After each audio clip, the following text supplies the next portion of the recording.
Hey guys, Mr. Marcus here, and as you can see, we're back with some Southampton Master League PES 2015, of course. And in today's episode, I have three matches for you. One from the FA Community Shield, the Charity Shield, if you want to be perfectly honest, against Manchester United, of course, because considering that we won the league and they came second or whatever it was, so they, of course, we won the cup as well. So they, of course, have to face someone in the Charity Shield. We can't face ourselves. So today's episode, we have three matches for you, two in the Premier League, one in this, of course, and of course a nice little surprise at the end, which is quite interesting for a lot of you. But anyway, you just try something to cough because my throat is sore as we hear the goddamn national anthem, God Save the Queen. But of course, Manchester United's team, the likes of Blonny isn't actually a real player. I actually thought he was a real player, but he's from he's Michael Bradley from the USA team. Of course, our team likes a Schneiderlin, Forster, what's his name, Alderweireld, Nathaniel Klein. How does Klein not have a real face yet? That's just ridiculous. The Bertrand actually does have a real face, which sort of makes no sense. Joe Campbell, or technically our new signing, even though he played for us the whole of last season, because of course we actually physically outright signed him, compared to just being a loan deal. And of course they're playing a 4-2-3-1, Gazaniga on the bench, as Piliqueta also on the bench, because I was giving Bertrand a chance, but I really should have probably played as Piliqueta, will most likely end up being my main left back because of the fact that he's just so goddamn good. And of course, like, they can't pronounce his name for whatever reason and call him Dave. It's ridiculously retarded. But of course, as Piliqueta, nice and straightforward. But of course, Louis van Gaal's team, likes of De Gea, Smalling, Rojo, Jones, Carrick, Blonny, Di Maria, Mata, Rooney, Van Persie, Falcao.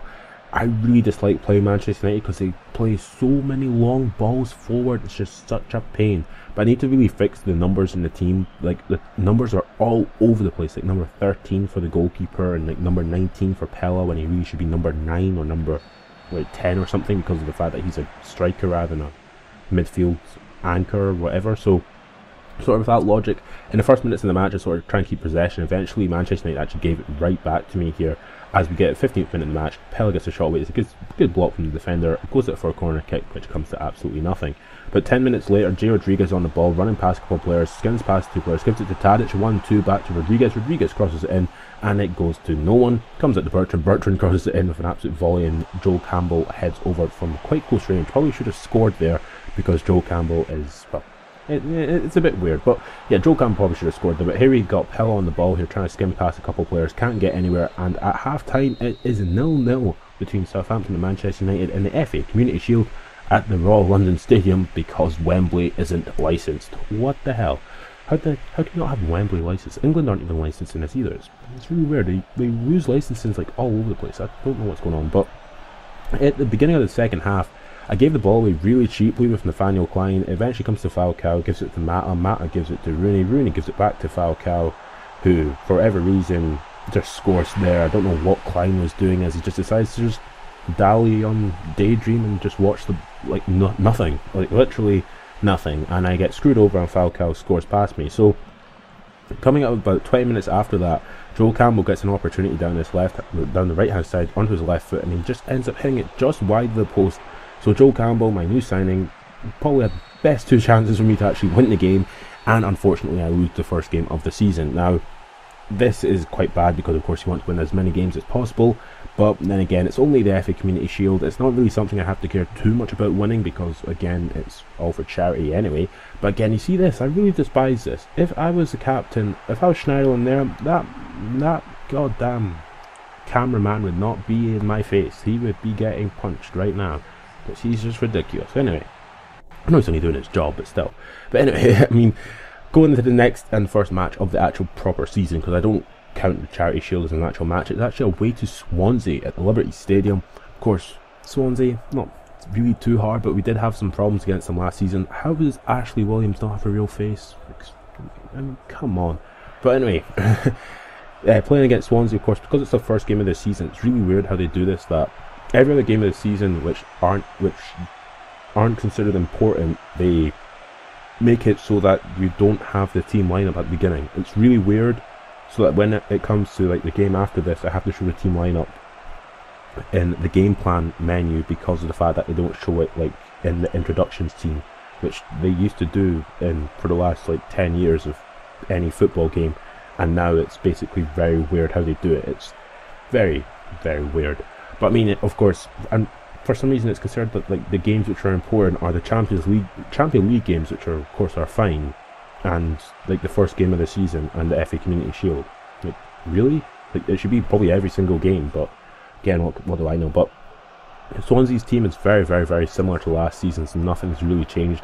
Bought some guy called Wing KK, and they have Sigurdsson, Montero, Britton, Key, and of course Wilfred Boney up front, who doesn't actually play for them anymore in real life. He now plays for Manchester City, or he will be when he comes back from the African Cup of Nations, of course having just won it with Ivory Coast. And of course our team, I played the strongest team I could possibly play. I played Jovetic, Campbell, Rodriguez in this game, compared to playing probably it would be Rodriguez, Campbell, Pella. I'm trying to sort of siphon out the team ever so slightly, just because of the fact I think he's a bit too old and he's probably too slow for this new formation which I have sort of running for me. Well, of course it's the same formation, but the new sort of game moment sort of thing. What I'm trying to say basically is I think he's just not good enough for his team. But anyway, in the 12th minute of the match here, get the ball through eventually with Tadic, get a nice shot away. It's a really good shot, but unfortunately goes just wide of the near post, for me anyway. And it comes to basically the 20th minute of the match here, and from like their first opportunity, Sigurdsson plays Wilfred Boney through on goal. Gardos can't keep up with him, and Wilfred Boney just pops it past Forster at the near post for give them a 1-0 lead. Now it's ridiculous because Wilfred Boney, I mean, he's good in real life, and I'm not going to go against that, but like really, like literally, like has like the sort of finishing skills of like Aguero in this game. It's ridiculous.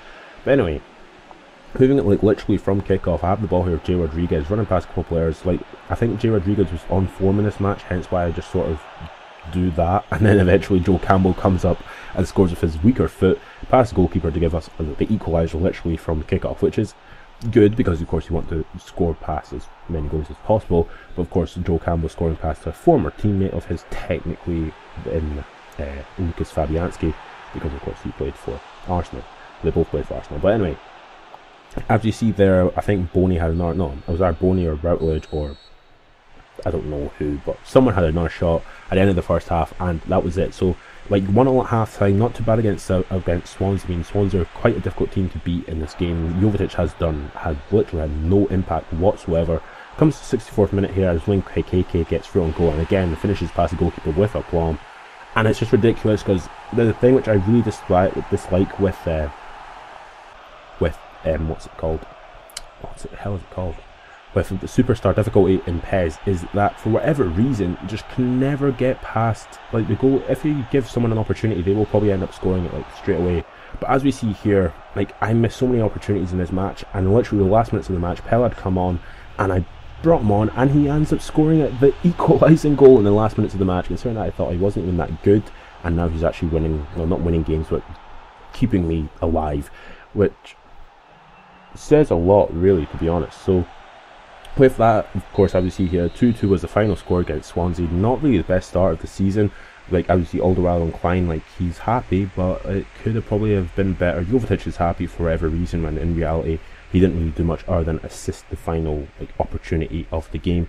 As we see here, only 10 shots in the actual game, not too good at all. And why is there some knocking outside? I don't even know what's going on. But 3 new players have joined up in the squad: Belhanda, Nabry and Badstuber. And of course those players are going straight into the team against Newcastle United. Belhanda of course playing in that attacking midfield role where Tadic usually plays, and Badstuber playing in the centre back role for where Gardos would play, because, well, why not? Because Gardos isn't even that good. He's only rated 78 while Badstuber is rated 81, I think. So going up against Newcastle, away against Newcastle. Newcastle are quite, I would probably say, hard opposition, but they're not really that hard in terms of opposition. They're relatively straightforward. Tim Krul, I think, is quite a good goalkeeper in the game, but his defence in front of him is absolutely dreadful. Fabrizio Colaccini doesn't actually play for them anymore. I think he moved to Liverpool in my game, and it's really weird because Papa Cisse is still up front with him, which is quite weird considering I think he probably won't even be there next season in real life. But with that, of course, this is a game and games change everything. So with that, of course, the game kicked off, with them, of course, kicking off. And literally from kickoff, I was like running down a bit, trying to get the ball forward. It was not working for me. It was really weird. Like, I was sort of just taking my time. Eventually, 12 to 15 minutes on the match. Balhanda has the ball here, gives it to Rodriguez. Rodriguez just turns. Check Tiote cannot stop him. Just runs past a couple more players, gets a shot away, and pops it past Tim Krul at his near post to give us a 1-0 lead and basically give us the first goal of the season, where we're actually going to probably end up winning a match. Well, taking the lead in a match.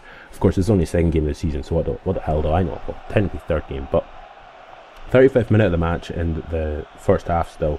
What's his name comes in the right hand side. Sissoko tries to get down the right hand side. Jovetic gets the ball, gives it to Wanyama, and Wanyama just runs with it from here. And this is probably one of the most surprising things you'll probably ever see. I said it was a surprise in this game, and that is a surprise for me personally. Wanyama scoring from the edge of the box with an absolute crazy shot into the top corner, absolutely mental. So Vincent Wanyama scores, and I was going like, what the hell, like really, like scoring from the edge of the box, like come on, this is a man who could hardly even score last season from like inside the box. He scored like 2 goals last season, both from inside the box.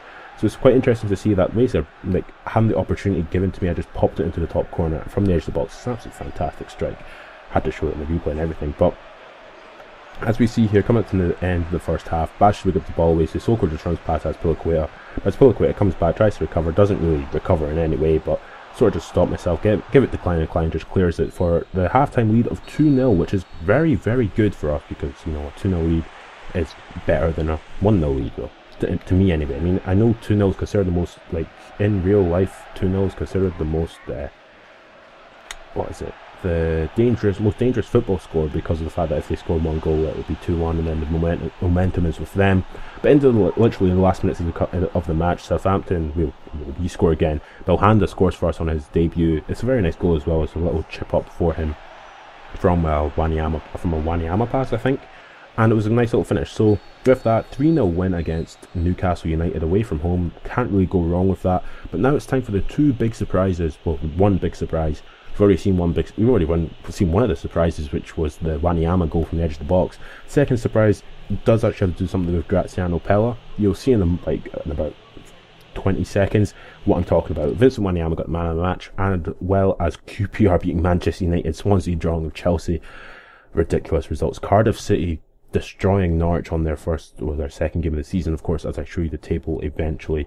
But I mean, this thing, you won't be expecting it, because no one was expecting this. This is something which was crazy for it to happen. Of course, Arsenal beating Stoke, and Tottenham beating whoever they were playing.